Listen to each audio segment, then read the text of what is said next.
Les enjeux de l'atelier sont assez simples, assez clairs. C'est de vous donner des bonnes pratiques, vous organiser efficacement et économiser du temps sur des tâches qui prennent parfois beaucoup de temps. L'environnement administratif de l'entreprise, pour l'évoquer, il est directement en lien en fait, avec tous les tiers qui vont graviter autour de votre entreprise. Donc, on peut parler effectivement des clients. Donc, les clients, c'est vraiment, je dirais, la base, hein, bien sûr. La relation qu'on a avec les clients, elle est très simple. Vous émettez des devis, vous émettez des factures. Et ce sont ces factures, effectivement, qui sont importantes à transmettre dans les temps, mais surtout, c'est important de les transmettre avec le bon formalisme. Donc, le bon formalisme, c'est le fait de mettre le numéro SIRET, l'adresse du client, enfin, les coordonnées du client, les coordonnées, vos coordonnées. Si vous êtes une société, le niveau du capital social. Donc, il y a des mentions obligatoires à respecter, mais l'édition d'une facture, elle est obligatoire. C'est une preuve que vous commercez et surtout, c'est un justificatif comptable. Il y a des nouvelles normes qui vont sortir. Quand je dis ça, c'est 2021. Ça va être l'obligation d'émettre des factures électroniques. En termes d'économie de temps, vous avez une facture électronique qui prend en compte directement tous les éléments de compta. Bah, pour les cabinets comptables, ça va être génial. Pour les clients, ça va être génial. Ce sera une économie sur le traitement de la comptabilité, en tout cas sur le chiffre d'affaires. Et ça peut vouloir dire aussi que bah, vous, ça va vous permettre d'avoir une visibilité supplémentaire sur le chiffre d'affaires qui est facturé versus le chiffre d'affaires qui est encaissé. Donc ça, c'est un point qui est important. Donc c'est en test, je crois que c'est déjà mis en place, je crois que c'est en Italie, me semble-t-il, et nous, ça devrait arriver incessamment sous peu. Donc on parlait des clients, avec l'enjeu de la facturation, très très important. Ne jamais négliger cet aspect-là, le formalisme et en même temps le timing pour envoyer les factures. Et pareil pour les fournisseurs. Au niveau des autres organismes, notamment les impôts et les organismes sociaux, ça fonctionne un peu différemment. On va avoir un enjeu de déclaration et aussi de paiement. Donc, les déclarations, je vais faire un parallèle avec ce qu'on disait tout à l'heure sur la TVA, la taxe sur la valeur ajoutée. Idéalement, essayer d'avoir une déclaration mensuelle de TVA, c'est plus simple pour votre trésorerie et pour la visibilité sur votre chiffre d'affaires. C'est un petit conseil, mais on pourra revenir dessus aussi. En gros, vous facturez vos clients. Il y a de la TVA dans ces factures. Cette TVA, elle est collectée pour le compte de l'État, parce que je vous rappelle que pour une entreprise, la TVA, elle est transparente. Cette TVA qui va être collectée versus la TVA qui va être déductible. Donc, déductible, c'est la TVA qui est sur les achats. Vous achetez, je ne sais pas, vous avez, vous achetez une souris, fourniture de bureau. Ça rentre dans le compte fourniture de bureau. Cette souris, elle a coûté 120 euros, dont 20 euros de TVA. Ça fait un montant hors taxe de 100 euros. Donc, ce qui est réintégré dans vos comptes, c'est les 100 euros hors taxe. Mais ce que vous avez effectivement déduit en TVA, c'est les 20 euros. Donc, c'est un achat. Et quand vous déclarez votre TVA, vous avez la somme accumulée de la période, donc ça peut être le mois, le trimestre ou l'année. Nous, on partira du principe que le mois, c'est plus simple, hein. Vous avez votre TVA collectée du mois, moins la TVA déductible du mois, et donc ça vous fait un solde de TVA, qui est soit une TVA à payer ou une TVA en crédit, un crédit TVA, que l'État peut me rembourser. Donc, toute la base, c'est d'avoir une compta à jour pour pouvoir faire cette déclaration et ensuite payer ou se faire rembourser cette TVA. Au niveau des organismes sociaux, c'est le même principe. Vous avez tout simplement, ça peut être l'URSSAF, notamment si vous êtes salarié, assimilé salarié, ou la sécurité sociale des indépendants. Si vous êtes par exemple gérant ou gérante majoritaire d'une SARL, eh bien vous avez des appels de cotisation, vous avez des appels de charges qui sont liés à des déclarations soit supposées ou que vous réalisez vous-même avec votre cabinet d'expertise comptable. Et bien sûr, ce sont des éléments qu'il va falloir payer à un moment donné. Et la suite, c'est que En fait, on retrouve des points de friction qui sont récurrents au niveau de la gestion des entreprises. Le point que je voulais aborder avec vous, c'est le laxisme administratif. Et ça existe, hein, il n'y a pas de problème. On a eu les témoignages un peu de certaines d'entre vous. Quand je dis laxisme, c'est vraiment soit c'est une phobie administrative qui fait que là, c'est irrémédiable et il faut vraiment qu'on puisse assister la personne pour qu'elle puisse nous donner les informations en temps et en heure. Ou des fois, c'est juste un laxisme en se disant je ferai ça plus tard. Mais en fait, vous ne faites que reporter le problème et de se dire, bah, OK, vous faites plus tard, mais là, on est déjà le 12, le 15, on doit clôturer les TVA. Comment je fais pour envoyer une TVA en bonne et due forme et que vous soyez à jour sur votre TVA et qu'il n'y ait pas de rattrapage derrière, quoi. Donc ça, c'est important. Donc des fois, il faut se forcer. Il n'y a pas le choix. Il faut effectivement essayer de se faire violence et de se dire, OK, ça ne m'intéresse pas ou je trouve que c'est pas très gratifiant. Bah, OK, de toute façon, à un moment donné, vous ne serez peut-être juste considéré que comme une passerelle entre les documents que vous recevez et les compta. Et ensuite, on vous indique au mois ce qui se passe dans votre activité. Ça arrive assez souvent qu'on confie énormément de missions à l'expert comptable et qu'on ne regarde même pas ce qui se passe dans l'entreprise. Bon, à la limite, si ça marche bien, pourquoi pas. Mais c'est un peu dangereux, quoi. Il faut toujours garder une petite vision de ce qui se passe dans son entreprise, et ne serait-ce au niveau de sa trésorerie. Et ça, on le verra un peu plus tard. Donc, le laxisme administratif peut être un point de friction assez important avec les différents tiers qui gravitent autour de l'entreprise. Un autre élément, c'est tout faire tout seul. Moi, je l'ai vécu donc dans la précédente entreprise, hein, où j'étais indépendant, donc j'étais tout seul.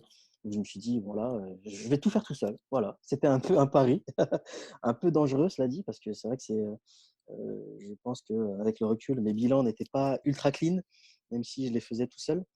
Bon, la gestion, ça allait, hein, la facture, il n'y avait pas de problème, mais les bilans, je ne pense pas qu'ils étaient super clean.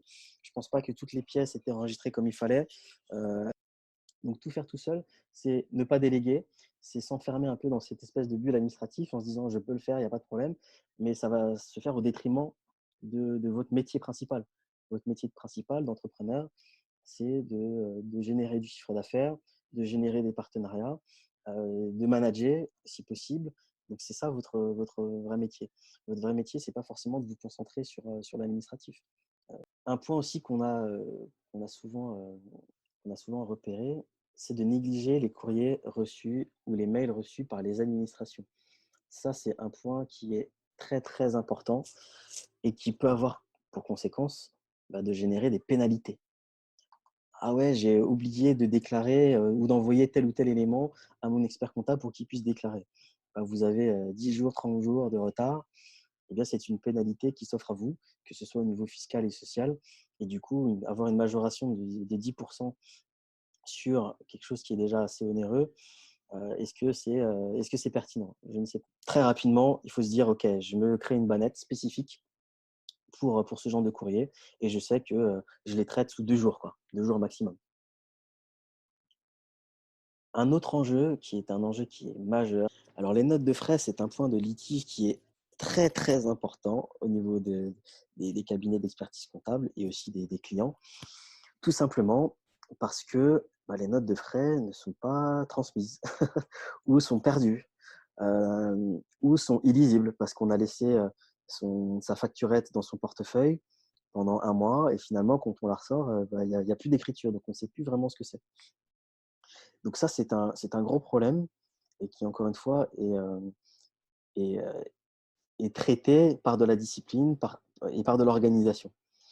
Donc les notes de frais, qu'est-ce que c'est? Ce sont des frais que vous allez réaliser qui viennent en général de votre compte personnel pour le compte de l'entreprise. Vous n'avez pas la carte bleue de l'entreprise sur vous, vous avez un client à déjeuner, vous l'invitez. C'est important de conserver la facture. Et je dis bien la facture, hein, je ne parle pas du ticket de carte bleue.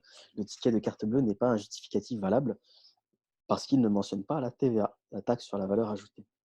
Donc le comptable, à partir de ce moment-là, il ne peut pas l'enregistrer. Enfin, il peut l'enregistrer, mais il y aura effectivement un élément qui sera faux. Ça ne mentionnera pas la TVA qui sera déductible de cette note de frais. Les notes de frais, c'est supposé être des charges. Eh bien, s'il n'y a pas de justificatif, ces charges ne seront pas déductibles de votre bénéfice. Tout simplement, ça va augmenter votre résultat fiscal parce qu'on ne pourra pas le justifier. Donc, voilà, ça sera quand même intégré en compta, mais d'une façon un peu différente.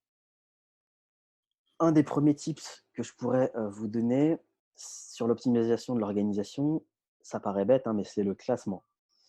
Alors, le classement, c'est important, c'est très comptable pour le coup. On est vraiment dans, dans l'organisation.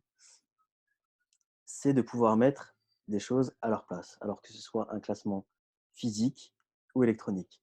Un classement physique, le conseil qu'on donne très souvent, c'est de mettre les documents dans des pochettes par ordre chronologique. Ça, c'est très simple. Classement électronique, eh bien, si jamais vous avez des, euh, des éléments physiques, du papier, ce genre de choses, bon, déjà, très important de pouvoir les scanner pour pouvoir faciliter la transmission. Et si ce sont directement des documents électroniques, pas besoin de les imprimer pour les envoyer. C'est le même principe. Vous l'envoyez, alors par mail, il faut éviter parce que c'est souvent un peu compliqué. Mais on verra un peu qu'il y a des outils qui permettent d'envoyer des documents électroniques assez facilement, répartis avec l'organisation suivante qu'on va détailler et sans se tromper. Le seul enjeu pour vous, ensuite, ça va être de se dire, OK, il faut que je renomme peut-être les documents pour qu'ils soient lisibles, que ce soit compréhensible et surtout que ça suive un ordre logique. Donc, j'ai une question de Vic, effectivement. Y a-t-il des moyens de stocker ces documents en format électronique auquel le comptable aura accès directement? Donc, ça fait partie des éléments de l'optimisation qu'on va aborder tout à l'heure, bien entendu. Oui, aujourd'hui, avec la technologie, il y a des portails, il y a des serveurs, il y a effectivement le cloud qui permet de faciliter énormément les choses. Ça c'est sûr et certain. Et le seul enjeu ensuite pour vous, ça va être de mettre des bons documents au bon endroit. Là, le tableau que vous avez, il est très factuel. Tout à l'heure, on parlait des tiers qui gravitaient autour de l'entreprise. Bah, bien sûr, en fonction de ces tiers, en fonction des interlocuteurs, on va pouvoir classer tout ça par catégorie. Et juste quelque chose, un point qui est important, c'est vrai qu'un bon classement des pièces comptables et administratives, c'est indispensable, bien sûr, pour s'assurer une gestion correcte. En termes de preuves, le document électronique suffira. Ça, il n'y a pas de problème. Donc, même si vous avez effectivement des factures papier, des documents papier, à partir du moment où vous les numérisez et que vous les conservez, ça fera foi en termes de preuves, même si vous devez conserver effectivement ces éléments physiques. Sait-on jamais? Ça vous assure effectivement une autre sauvegarde. Et puis créer des bannettes ou des pochettes, c'est pas ce qu'il y a de plus compliqué non plus, mais il faut vraiment pouvoir garder ces éléments. Donc les factures de vente d'un côté, les factures d'achat de l'autre côté, donc les achats, ça peut être assez divers, hein, il n'y a pas de problème. Des fournitures, des matières premières, des marchandises. On va considérer qu'une assurance responsabilité civile professionnelle, c'est un achat. Les frais d'expert comptable, les frais bancaires, donc tout ce qui va être acheté. Vos investissements aussi. Vous achetez un ordinateur, vous achetez effectivement du matériel assez lourd. Ça reste de l'achat. La facture pour votre site internet, c'est de l'achat. Donc on l'intègre dans une autre partie. Tous les documents bancaires. Donc les documents bancaires, ce sont souvent des relevés, des remises de chèques, des ordres de virement. Documents fiscaux, tout ce qui est bordereau de déclaration, de TVA par exemple, tout ce qui touche à la déclaration de la cotisation foncière des entreprises, tous les courriers. Il faut pouvoir les conserver et les transmettre. Même principe pour les documents sociaux. Les notes de frais également. Et je referai un parallèle sur les notes de frais, c'est un point qui est important. Mais les notes de frais, même si ce sont des facturettes qui sont jamais évidentes, si vous les mettez de toute façon au format papier, à un moment donné, les écritures vont s'effacer. Donc ça, c'est sûr et certain. Donc on verra qu'il y aura des outils qui vont vous permettre d'économiser du temps et surtout de respecter un formalisme sur l'édition des notes de frais. Le juridique, même principe. Bien sûr, je parle des statuts constitutifs de la société signés, ça c'est vraiment la base. Les différents PV d'Assemblée générale signés et tous les autres documents que vous pourrez classer. Donc ça, c'est une trame de classement qui est très classique, très important également. Là, cette fois-ci, je vais apporter les outils de base pour économiser du temps. Donc là, on ne touche plus vraiment à l'administratif, quoique, même principe, Moi, j'ai remarqué et je le vis encore, hein, en tant que salarié, mais je l'ai surtout vécu en tant qu'entrepreneur. Économiser du temps lorsqu'on envoie des documents qui ne sont pas normés. Donc l'idée de base, vraiment le 1er tips que je peux donner pour économiser du temps, c'est de modéliser tous les documents sortant de votre organisation. Ça passe par des offres commerciales. On ne peut pas tout révolutionner. Vous avez peu ou prou la même offre à chaque fois que vous faites une offre commerciale. Donc pourquoi la révolutionner en fonction du client? Le client, vous allez peut-être changer le code couleur, vous allez peut-être changer rapidement, vous allez intégrer le logo de l'entreprise cliente. Mais en soi, c'est important de pouvoir modéliser effectivement des documents. Les factures, donc c'est le même principe. Vous n'allez pas réutiliser des factures différentes. Donc, en fonction du fait que vous utilisez un logiciel de gestion ou une matrice Excel qui sera peu ou prou la même en fonction de ce que vous vendez. Donc, il faut bien catégoriser ces produits et ces services et ensuite modéliser une facture qui va dépendre de ces produits et de ces services. Pour encore une fois, essayer d'économiser du temps et de ne pas repartir à zéro avec une facture bricolée sur Word. Et ça n'a aucun sens en fait. En plus, Word peut avoir un risque assez courant d'erreur. Donc non seulement vous allez retrouver tout le formalisme obligatoire de la facture, mais en plus, tout ce que vous aurez à changer, c'est bien sûr c'est la description, peut-être les quantités et donc le montant hors taxe et TTC de la facture.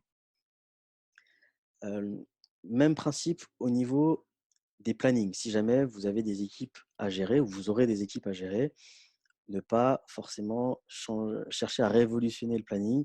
Il reste tel quel. C'est juste qu'il va évoluer en fonction de la saisonnalité, il va évoluer en fonction des contraintes de chacun, mais ça reste un modèle à utiliser. Pareil pour les budgets. Donc les budgets au sens large, c'est toute la partie budgétaire de votre entreprise. Vous essayez d'avoir une gestion au mois le mois. Bon, bien sûr, court terme, moyen terme, c'est important, mais une gestion le mois le mois. Vous n'allez pas repartir d'une feuille blanche avec un nouveau document Excel que vous allez forcément recréer de toutes pièces. Ça n'est pas pertinent. Et souvent, quand on a un outil qui existe, on peut le perfectionner, on peut l'améliorer. De toute façon, il faut le renseigner. Mais en aucun cas, il faut chercher à le révolutionner parce que vous allez perdre énormément de temps. Et on peut ajouter à ça, et ça fera aussi le parallèle de la prochaine slide, tous les modèles de courrier, donc physique et courriel.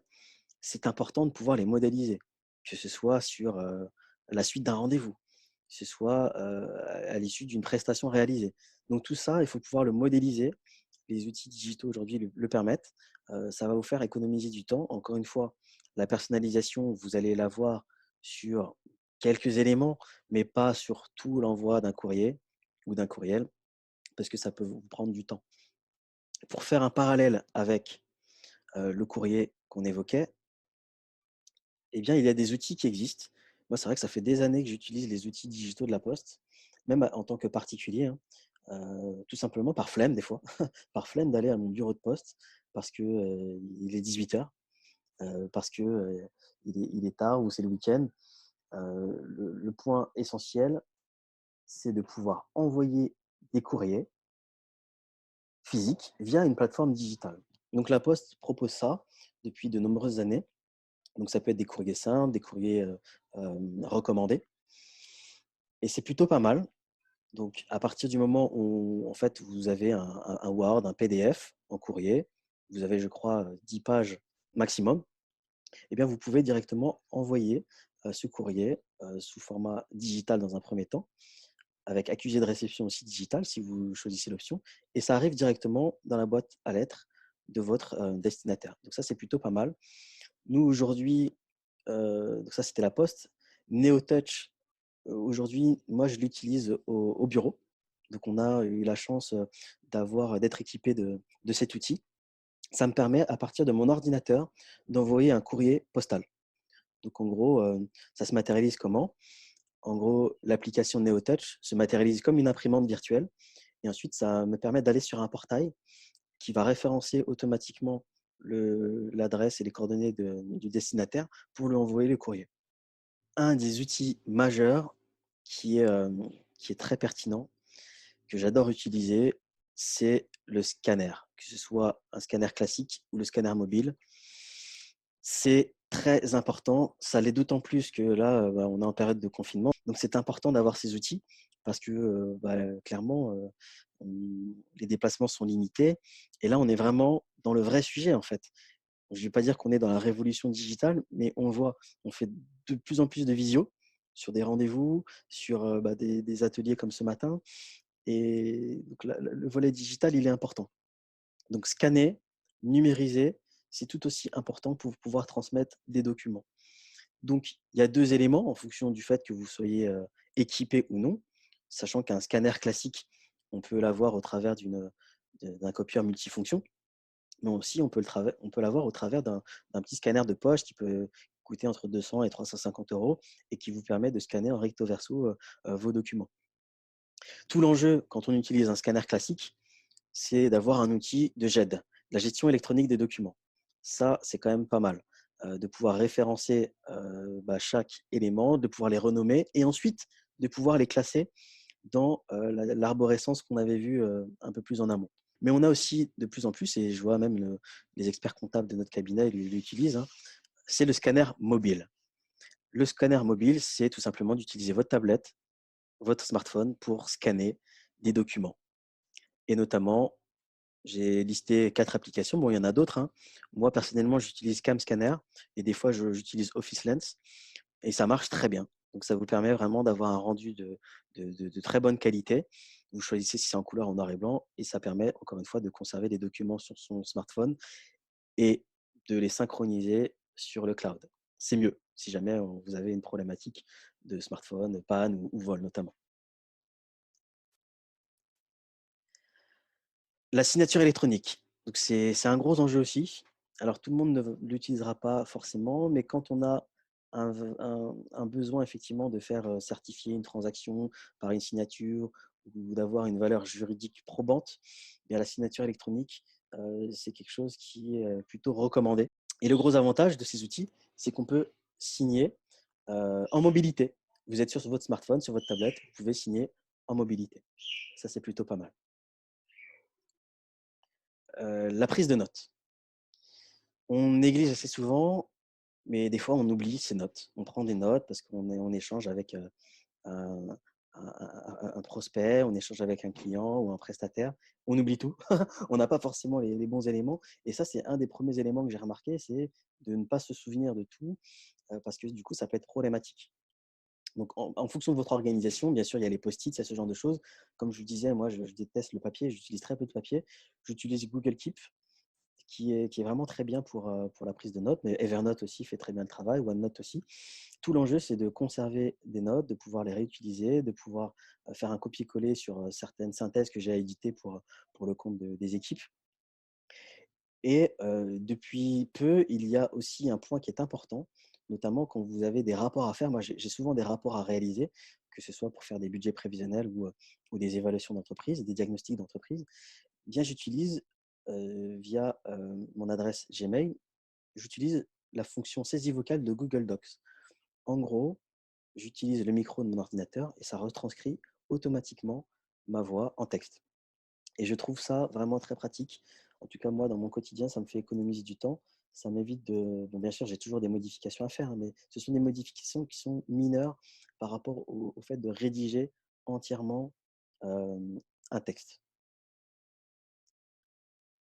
L'agenda électronique. Donc après, je vais sûrement vous faire sourire en disant: «Bah, tout le monde utilise un agenda électronique». Pas forcément. Je sais qu'il y a encore, pas mal de personnes qui utilisent, l'agenda papier. Bon, c'est pas grave, hein, il le faut. Mais, moi, par exemple, j'ai un défaut, c'est que j'écris très mal. Donc du coup, si je suis en mode prise de notes via un agenda papier, bah, c'est sûr que je vais avoir du mal à me relire. C'est une réalité et vu que j'ai pas forcément une grande mémoire non plus, je risque d'oublier un peu ces éléments et que ça va passer à la trappe parce que la feuille que j'aurais arrachée de mon agenda, je vais la perdre un peu dans mon sac. Donc du coup, mon organisation, elle est vraiment digitale. Donc que ce soit au travail, j'utilise, bah, les outils de Microsoft. À titre perso, j'utilise Google Agenda. Bah, c'est assez pratique parce que du coup, bah, il y a un mode collaboratif qui est quand même assez intéressant dans tous ces agendas, qui sont, 100 en ligne. On l'utilise sur l'ordinateur, la tablette, le smartphone. Ça peut être connecté à d'autres applications. On peut créer, directement avec, l'outil, Microsoft, l'agenda Microsoft, des réunions via Teams, l'application Teams, ou Google Agenda, ça peut être Google Meet ou Google Hangout, en fonction de la suite Google dont on dispose. On économise du papier, on peut gérer sa vie pro et perso d'une façon assez facile. Et là, je vais vous faire un parallèle avec un point qui est important. Si jamais vous devez à un moment donné justifier vos déplacements auprès de l'administration fiscale, parce que vous avez un redressement sur notamment vos notes de frais, ce genre de choses, bah, intégrez dans votre agenda électronique tous vos rendez-vous avec le nom de l'entreprise, le nom du client, l'adresse. Et comme ça, si vous avez des indemnités kilométriques, par exemple, bah, vous avez noté l'adresse. Donc, vous saurez faire un récapitulatif du nombre de kilomètres aller-retour que vous avez réalisé. Donc, ça aussi, ça peut être un bon outil pour éviter, entre guillemets, les litiges au niveau fiscal et social, si jamais vous avez oublié de noter vos indemnités kilométriques. Donc, l'agenda électronique, pour moi, c'est vraiment quelque chose de très basique. Les outils incontournables. Tout à l'heure, on avait évoqué justement les outils pour stocker des données sur le cloud. Donc, il ne faut pas hésiter à utiliser ces outils digitaux. Et comme je vous disais, hein, pour éviter toute problématique, euh, essayez quand même de conserver les éléments sur un disque dur externe. Les outils incontournables, les notes de frais. Alors, pour moi, c'est un enjeu majeur. Les notes de frais, éviter les facturettes, ce genre de choses. Moi, je vois aussi, pareil, depuis quelques semaines, on a mis en place la gestion des notes de frais, que ce soit pour les collaborateurs du cabinet, mais aussi pour nos clients, une gestion de notes de frais 100% digitalisée. Alors, je ne fais pas de pub, hein, c'est vraiment pas le but, même le fait de mettre des logos un peu partout. Je ne fais pas du tout de publicité, mais ce sont vraiment des outils qui sont pertinents. Aujourd'hui, j'utilise N2F, donc ça fait à peu près 4 ans, 5 ans que j'utilise l'application. Mais là, cette fois-ci, on a vraiment un lien directement avec la comptabilité. Donc, il y a un partenariat qui s'organise. N2F, qu'est-ce que c'est? Je prends en photo le justificatif de ma note de frais directement. Je vais renseigner les éléments qui concernent l'objet. Donc, en général, si c'est un hôtel, c'est directement mis dans la catégorie.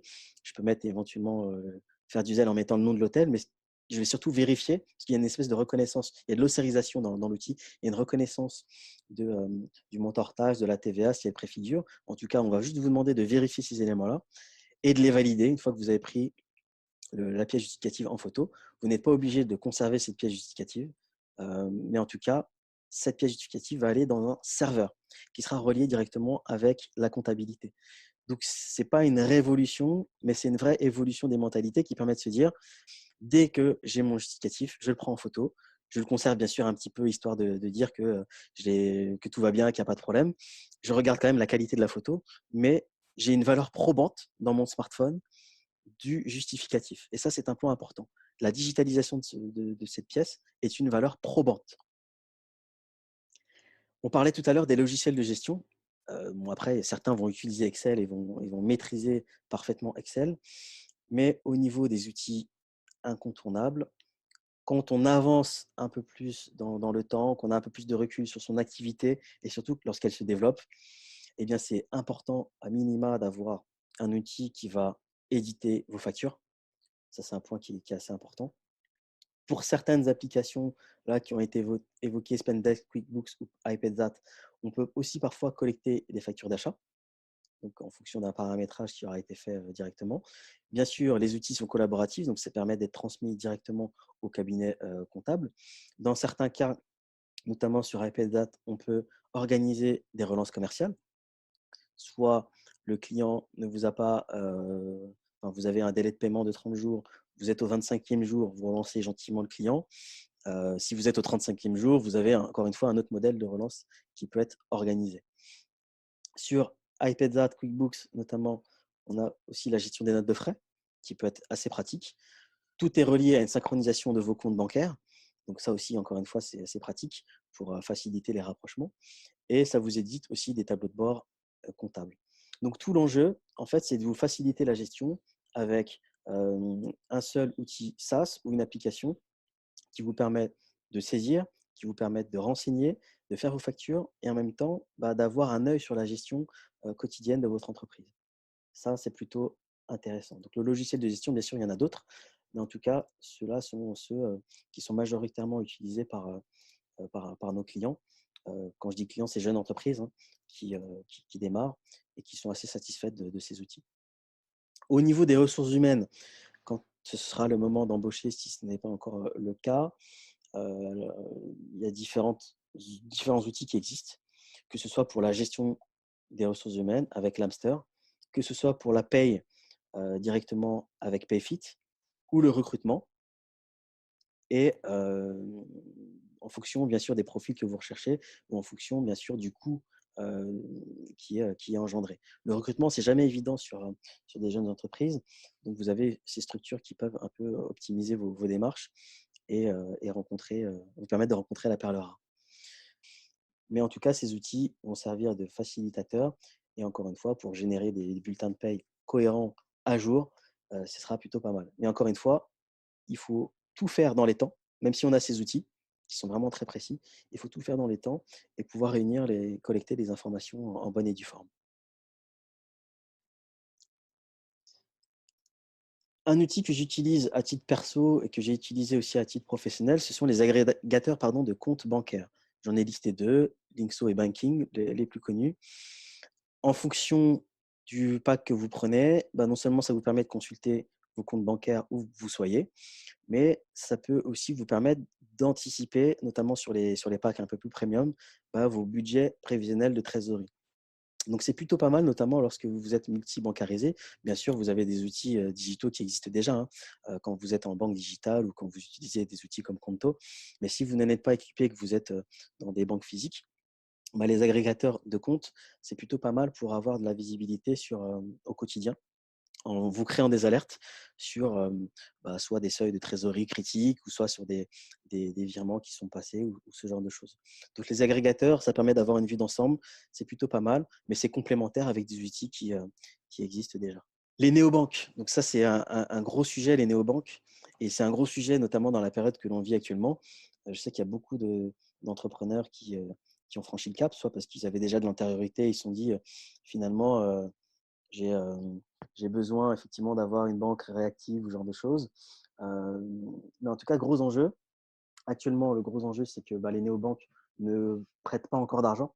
Les utilisateurs ont deux banques, une banque physique et une néobanque. Mais c'est vrai que ce sont des outils qui sont vraiment géniaux et je pense que les banques nationales aujourd'hui ont besoin un peu de s'inspirer de ces modèles. En tout cas, moi, je suis assez fan et surtout dans le cabinet, quand ça nous permet de nous faciliter la connectivité pour récupérer des informations, c'est plutôt intéressant. Ensuite, on va sortir de la partie bancaire ou des outils type qu'on a pu présenter. On va rentrer dans trois éléments qui vont être très importants pour suivre la gestion de son entreprise. Budget prévisionnel, le tableau de trésorerie et le tableau de bord extra-comptable, donc qui sort un peu des chiffres. Le budget prévisionnel, finalement, pour moi, ce n'est qu'une traduction chiffrée de votre business plan. Ça va faire parler votre business model. Et c'est important lors de la création de savoir à peu près où on met les pieds. Même si on n'a pas besoin de financement, moi j'aime bien me dire, je sais où je vais. J'ai un espèce de GPS. Bon, il est un peu flou, mais en soi, je sais qu'il me donne une orientation. Je sais où je dois aller. Et si vous n'avez pas forcément de visibilité sur votre chiffre d'affaires, ce n'est pas gênant. En tout cas, ce GPS va vous permettre d'avoir une visibilité sur vos charges au moins. Pour générer du chiffre, pour me faire connaître, j'ai besoin de telle ou telle charge. J'ai besoin d'avoir un site internet qui doit être bien référencé. Je connais le coût d'un hébergeur, je connais le coût de création d'un site internet. J'ai besoin d'avoir un expert comptable. On parlait du budget, donc c'est quelque chose qui peut se budgéter assez facilement. La banque que je vais solliciter va me coûter tous les mois des frais, en fonction de soit une banque 100% digitale ou une banque physique. Je vends sur Internet, je vais avoir des frais liés aux transactions. Donc tout ça, ce sont des informations dont on peut disposer assez facilement, qui sont assez simples à obtenir. La plus grosse difficulté, bien sûr, ça va être de déterminer son chiffre d'affaires, qui va dépendre, bien sûr, de l'étude de marché qui est réalisée et de sa conclusion. Donc ça, c'est un point qui est important. L'étude de marché, elle est primordiale pour pouvoir réaliser son business plan. et donc définir son business model. En général, on fait un budget prévisionnel sur 3 ans. Quand on est face à des projets innovants, on est plutôt sur 5 ans. Mais c'est important à un moment donné de faire ressortir la rentabilité de l'entreprise. Ce qui est important aussi, on parlait tout à l'heure de GPS. Ce GPS, c'est important de pouvoir de l'ajuster et de comparer l'activité prévisionnelle que vous avez avec ce qui a été réalisé. Pour moi, c'est inconcevable d'entreprendre si vous n'avez pas d'objectif. C'est important de vous mettre des objectifs, même si ça vous semble flou, mais c'est important que ces objectifs puissent être définis d'une façon réaliste avec les éléments de votre étude de marché. Une étude de marché, ça bouge, ça vit. Il y a des concurrents qui apparaissent tous les jours. Il y a des environnements législatifs qui peuvent parfois nuire un peu à une activité. Donc, l'étude de marché, elle évolue. Donc, finalement, votre business, il va évoluer et c'est important de pouvoir comparer ce que vous avez prévu initialement avec la réalisation de vos objectifs. Ça, c'est quelque chose qui est super important. Et finalement, le budget prévisionnel, au sens large, c'est un outil d'aide à la décision, bien entendu. La première décision qu'on peut retrouver, qui n'est pas forcément la vôtre, mais qui est celle de nos partenaires bancaires et chers investisseurs, c'est est-ce qu'on va prêter de l'argent sur la base de ce budget prévisionnel. Donc pour moi, la base, quand vous démarrez, ou même quand vous êtes en continuité d'activité, ça fait 3 ans, 10 ans, peu importe, il faut réaliser un budget prévisionnel. Ça se fait en général une fois par an, en début d'année ou en fin d'année, pour anticiper l'année suivante.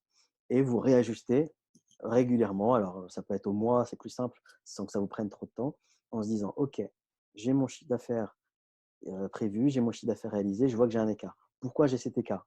Est-ce que j'ai mis tout en œuvre pour pouvoir réaliser le chiffre d'affaires que j'avais prévu? Qu'est-ce qui s'est passé? Donc, l'enjeu, c'est de pouvoir rectifier le tir et se dire, OK, j'ai compris où je mets les pieds et je vais essayer d'aller de l'avant. Donc, directement lié à ça, on va pouvoir évoquer le prochain outil qui n'est qu'une émanation, mais qui est une émanation qui est un peu plus pragmatique, un peu plus terre à terre, puisque c'est le tableau de trésorerie. Au quotidien, le tableau de trésorerie, finalement, ce n'est que du suivi de trésor, mais toujours, comme avec le budget prévisionnel, en ayant un guide. J'ai ma trésorerie prévisionnelle versus la trésorerie réalisée. Et pourquoi, j'essaie de comprendre pourquoi effectivement j'ai des flux qui sont un peu différents. Donc là, j'ai pris volontairement le cas du mois d'avril, hein. Un tableau de trésorerie, ça se fait sur 12 mois maximum. C'est compliqué d'aller au-delà parce que c'est vraiment un outil qui est court terme. Il n'est pas fait pour aller au-delà des 12 mois. Et sinon, là, on est vraiment magicien, quoi.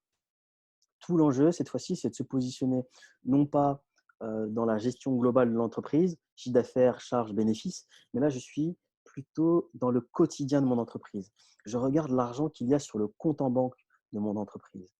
Et c'est aussi pour ça qu'un tableau de trésorerie, il est toujours TTC, il est toute taxe comprise. Parce que quand un client vous règle une facture, ben la facture, elle vous est réglée TTC. Et vous allez collecter la part de cette facture, la part de TVA comprise sur cette facture pour le compte de l'État. Donc la collecter, effectivement, ben, ça va être, si jamais vous n'avez pas suffisamment d'achats, de factures, ben, ça va être quelque chose que vous allez devoir reverser auprès de l'État. Donc clairement, c'est une TVA que vous allez décaisser. Donc cette fois-ci, on a la vision du compte en banque. Tous les flux sont toutes taxes comprises, sauf bien sûr, vous avez certains éléments qui n'ont pas de TVA, comme les assurances par exemple. Il n'y a pas de TVA. Tout l'enjeu, donc, c'est de représenter tous les encaissements, toutes les entrées d'argent. Encaissement, c'est ça, c'est les entrées d'argent, parce qu'on a vendu des biens ou des services. On a aussi des encaissements hors exploitation. Au démarrage, clairement, vous mettez de l'argent au capital. Bah, c'est le premier encaissement que vous faites quand vous créez votre société. Ça peut être des apports en compte courant aussi, des emprunts que vous avez sollicités, que vous allez recevoir. Donc, tout ce qui va entrer en trésorerie dans votre entreprise, des subventions, ce genre de choses. Et on a aussi des décaissements. Ce sont des charges courantes. On peut trouver des charges exceptionnelles. C'est des emprunts que vous payez tous les mois, mais c'est aussi la TVA que vous payez tous les mois. On va avoir des soldes cumulés de ces flux. Donc les encaissements, c'est du plus, les décaissements, c'est du moins. Et la différence, c'est un solde. Ce solde, c'est ce qu'on va retrouver, en tout cas à la fin du mois, sur votre compte en banque. Donc finalement, c'est une lecture un peu différente de votre compte en banque et surtout, vous anticipez ou parfois vous limitez les risques, de se trouver à découvert. Tout l'enjeu, c'est ça, c'est de se dire: «Là, on est dans une conjoncture difficile, j'ai pas de chiffre d'affaires, j'ai encore un peu de trésorerie, mais avec toutes les charges que j'ai à payer, la principale question que je me pose, c'est quand est-ce que je vais être à découvert?» Donc pour ce faire, j'ai peut-être demandé à ma banque de, de me prêter de l'argent au mois d'avril, par exemple, là je parle du cas actuel que nous vivons, pour me permettre de lisser ce découvert et finalement d'anticiper ce flux de trésorerie qui est matérialisé par le fait que je n'ai plus d'activité, mais que j'ai encore des charges qui courent. Et bien sûr, comme le budget prévisionnel, on va comparer au mois le mois ce qui s'est réalisé sur le mois versus ce que j'avais prévu. Et tout ça sans négliger le besoin en fonds de roulement de votre activité. C'est le niveau de trésorerie minimum dont j'ai besoin pour assurer le cycle d'exploitation de mon entreprise. Donc, c'est d'encaisser mes ventes et en même temps de régler mes différents prestataires et éventuellement mes salariés. Au niveau de la gestion de l'entreprise, on va aussi retrouver les tableaux de bord extra-comptables. Donc, il n'y a pas que la compta ou les chiffres dans la vie. Enfin, les chiffres, c'est quand même important, mais il n'y a pas que la comptabilité en tout cas. Vous pouvez mettre en place, que ce soit seul ou avec votre cabinet comptable, un ensemble d'indicateurs, un ensemble de tableaux de bord qui vont mettre en avant vos indicateurs majeurs. Par exemple, mettre en place des indicateurs qui vont toucher à votre activité web, notamment taux de conversion, nombre de clics avant l'achat, nombre de visites uniques, ce genre de choses. C'est important de les avoir en tête, notamment sur des activités où on est pure player, où il n'y a que du digital, parce que finalement, c'est vraiment pour vous, c'est l'essence même de votre activité, quoi. Euh, Ensuite, on va retrouver les indicateurs marketing, et là qui sont valables un peu pour tout le monde, en fonction des outils qu'on a mis en place pour mesurer la satisfaction des clients, pour définir les parts de marché. Donc là, c'est si vous avez vraiment de la visibilité sur un marché, que vous êtes sur quelque chose de très précis, ou si vous êtes localisé, ce sera peut-être aussi plus simple, sur le niveau d'acquisition des clients et éventuellement le coût de communication par vente ou par client. Donc ça peut se retrouver assez facilement. Donc ce sont des ratios qui ne viennent pas de la comptabilité, bien sûr. Des indicateurs commerciaux. Ça, c'est important, notamment dans vos démarches commerciales, de mesurer le taux de transformation de vos devis. Ventilation de la clientèle, si pour vous, ça, c'est assez utile de la segmenter, de la ventiler pour mesurer sa performance et d'avoir aussi une visibilité sur le carnet de commandes, très important.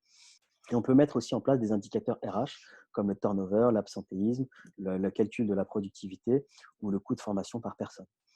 Tous ces indicateurs sont faits pour être communiqués en interne dans l'entreprise, en tout cas au niveau de la direction, des principaux fondateurs, fondatrices, mais parfois à l'externe aussi. Vous imaginez, vous voulez lever des fonds, il faut solliciter des investisseurs, on va vous faire confiance, mais en même temps, on veut des chiffres très précis sur ce que vous faites ou sur ce que vous avez déjà fait. Voulez-vous développer? OK. Mais par contre, montrez-moi ce que vous faites actuellement. Donc finalement, ces indicateurs vont être très utiles pour dire, OK, bon, déjà, je les maîtrise, déjà, je les ai mis en place et je les surveille régulièrement. Et tout ça va de pair, en fait, avec la partie plus financière, où on parle plus de trésorerie, on parle plus de rentabilité. Donc, ne négligez pas les tableaux de bord extra-comptables. C'est très important. Souvent, avec les outils digitaux maintenant, vous pouvez le faire assez facilement, il n'y a pas trop de problèmes, mais ne négligez pas ces éléments-là. C'est encore une fois, ça va être la preuve que vous maîtrisez réellement votre activité. Pour résumer un peu les bonnes pratiques, c'est important d'être dans cette logique de bien se connaître, de se dire: «Ça, j'y arriverai pas» ou «Ça, du coup, j'ai besoin d'avoir un coup de main» et c'est important de le dire. Comme ça, l'interlocuteur que vous avez en face de vous, l'expert comptable ou le collaborateur, saura, entre guillemets, comment, saura s'adapter et surtout, il saura comment faire pour optimiser tout ça et ne pas avoir de problématiques de timing, de transmission des documents ou ce genre de choses. Donc vous avez des outils qui vont vous éviter, on parle des notes de frais notamment, c'est vraiment très chronophage. Des outils qui vont vous permettre en une seule prise de photo et en utilisant un peu des modes de vérification dont vous prendrez l'habitude de pouvoir gérer vos notes de frais assez facilement. Donc, bien sûr, ça rationalise tous vos coûts, bien entendu. Et en même temps, pour rationaliser les coûts, on avait vu que c'était important d'avoir de la visibilité sur ce que vous allez payer à l'avenir. budget prévisionnel, tableau de trésorerie. Et ce qui est très important, c'est de garder le cap sur vos objectifs. Donc, on l'a vu, on a des outils qui le permettent. C'est jamais évident, mais c'est important pour vous d'avoir en tête vos objectifs d'activité, parce que finalement, bah, la gestion de l'entreprise, c'est aussi ça, c'est d'essayer d'atteindre ses objectifs et de maximiser ses chances de réussite. En tout cas, merci pour votre accueil. C'était un vrai plaisir d'animer cet atelier.